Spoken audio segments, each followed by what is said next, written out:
네, 오늘 여러분과 함께 좀 깊이 살펴볼 자료가 있습니다. 한국 노동계의 현황을 보여주는 아주 중요한 보고서인데요. 바로 2023 전국 노동조합 조직 현황입니다.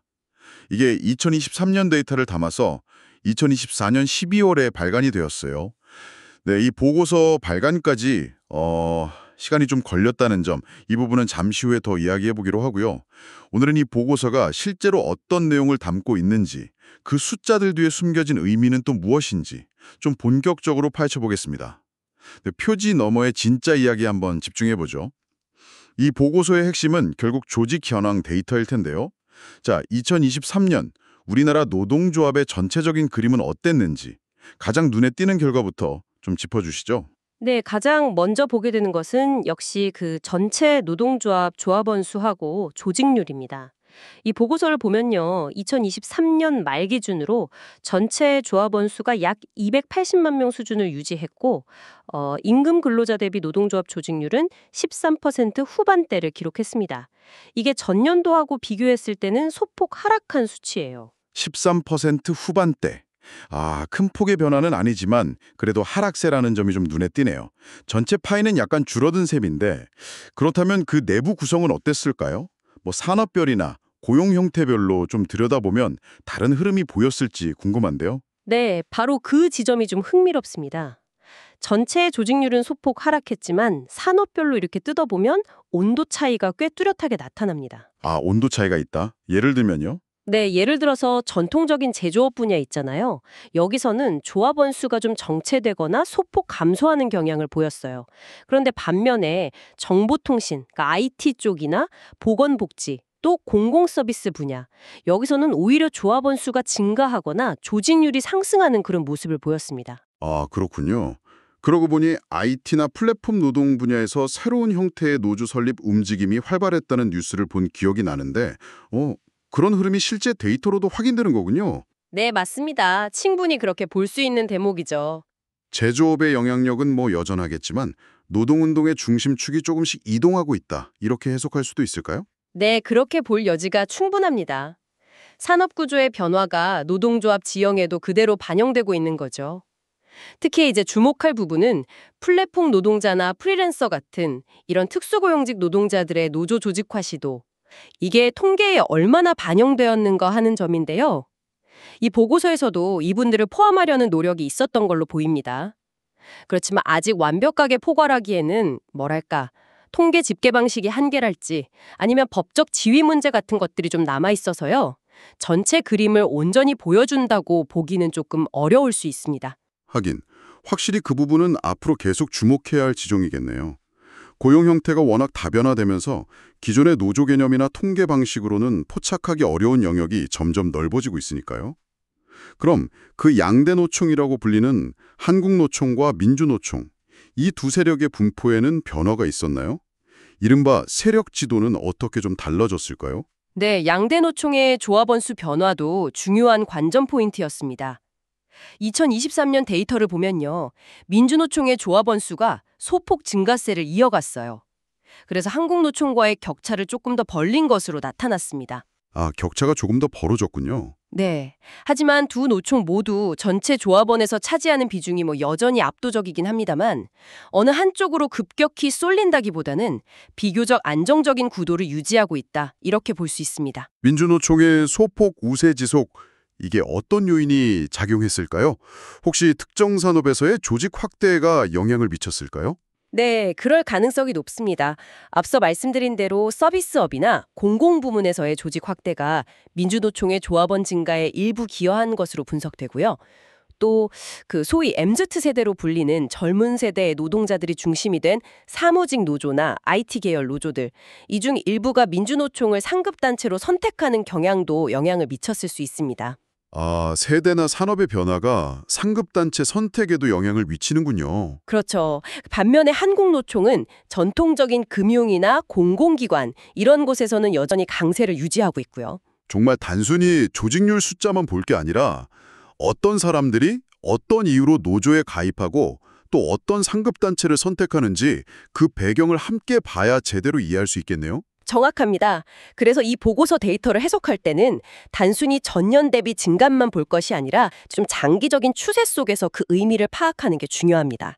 예를 들어서 지난 한 10년간의 조직률 변화 추이를 보면요.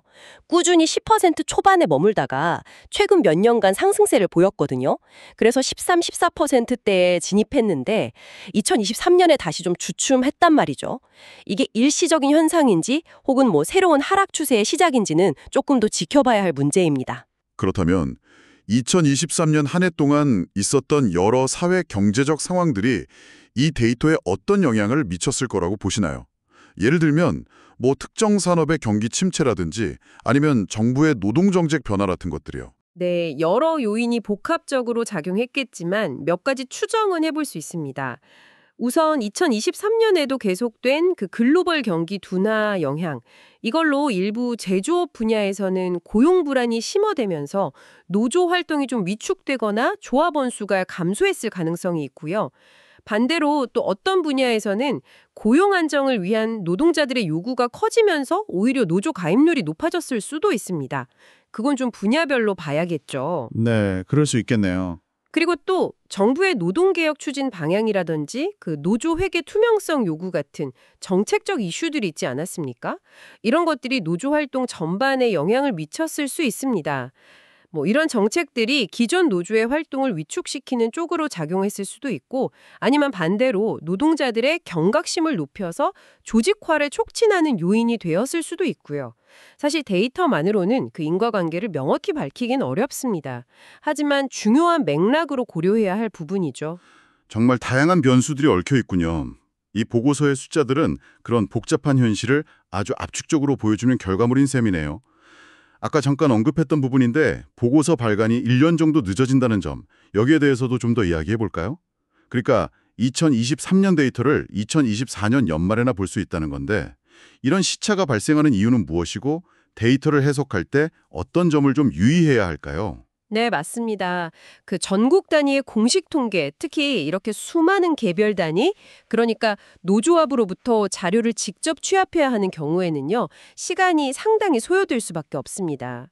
전국에 흩어져 있는 수만 개의 노조로부터 정확한 조합원 명단과 정보를 제출받고 이걸 또 검증하고 표준화된 기준에 따라서 분류하고 집계하는 과정 자체가 사실 매우 복잡합니다. 네. 예를 들면 노조마다 조합원 자격 기준이 조금씩 다를 수도 있고요. 또 중복가입 문제도 고려해야 합니다. 비정규직이나 특수고용직 포함 여부 같은 기준을 통일하는 작업도 필요하고요. 제출된 자료에 오류가 없는지 확인하고 보완하는 과정도 거쳐야 하고요. 이렇게 수집, 검증, 분류, 분석하는 전 과정에 상당한 시간과 또 전문 인력이 투입되기 때문에 1년 정도의 시차는 좀 불가피한 측면이 있습니다. 듣고 보니 정말 방대한 작업이네요. 단순히 숫자를 더하는 게 아니라 통계의 정확성, 또 비교 가능성을 확보하기 위한 노력이 정말 많이 들어가는군요. 하지만 이용자 입장에서는 아무래도 최신 정보가 좀 아쉽다 이런 생각이 들 수도 있을 것 같아요. 이게 벌써 1년 전 데이터라는 점을 감안하고 봐야 할 텐데요. 맞습니다. 그래서 이 데이터를 볼 때는 실시간 현황이라기보다는 지난해에 대한 공식적인 기록으로 이해하는 것이 중요합니다. 1년 사이에 노동시장 상황이나 노사관계에 또 다른 변화가 있었을 수 있거든요. 그래서 이 보고서 데이터만으로 현재 상황을 딱 단정하기는 어렵습니다. 하지만 지난 1년간의 중요한 흐름, 그리고 구조적인 특징을 파악하고 또 향후 변화를 예측하는 데는 여전히 매우 중요한 기초 다료가 됩니다. 추세 분석이 중요한 이유죠. 그렇군요. 공식 기록이라는 말씀이 딱 와닿네요. 그럼 이 보고서 표지에 있는 그 발간 등록 번호 있잖아요. 11-492000-000451-10 이것도 그런 공식성과 신뢰성을 뒷받침하는 장치라고 볼 수 있겠고요. 네, 정확합니다. 이 발강 등록 번호는 정부나 어떤 공신력 있는 기관이 정식 절차를 거쳐서 발간하고 관리하는 자료다라는 것을 의미합니다. 그냥 임의로 만들어진 자료가 아니라 일정한 기준과 검증을 거친 공식 통계라는 것을 보여주는 거죠. 따라서 데이터의 신뢰도 측면에서는 아주 중요한 의미를 갖습니다. 연구자나 정책 입안자들이 이 자료를 중요하게 활용하는 이유이기도 하고요. 단순히 숫자 몇 개가 아니라 그 숫자가 만들어지기까지의 과정, 그리고 그 의미를 이해하는 것이 중요하겠네요. 자, 그럼 이 보고서가 보여주는 2023년의 데이터를 바탕으로 우리 사회와 노동 현장에 어떤 시사점을 던져준다고 정리해 볼 수 있을까요? 네, 몇 가지 중요한 점을 짚어볼 수 있겠습니다. 첫째는 전체 조직률이 소폭 하락했지만 여전히 13% 후반대를 유지하고 있다는 점. 이건 노동조합이 한국 사회에서 여전히 중요한 영향력을 가진 행위자라는 것을 보여줍니다. 그렇죠. 여전히 중요한 역할이죠. 둘째는 산업별 조직률 변화입니다. 이건 한국 경제의 구조적 전환과 노동운동의 중심 이동 가능성을 시사합니다.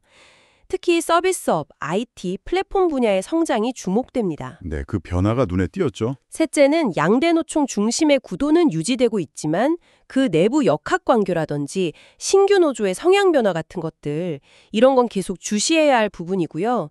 넷째는 그 특수고용직이나 플랫폼 노동자 등 새로운 고용 형태의 노동자들, 이분들을 어떻게 조직하고 또 이들의 권익을 보호할 것인가, 이게 앞으로 노동조합 운동에 굉장히 중요한 과제가 될 것임을 보여줍니다.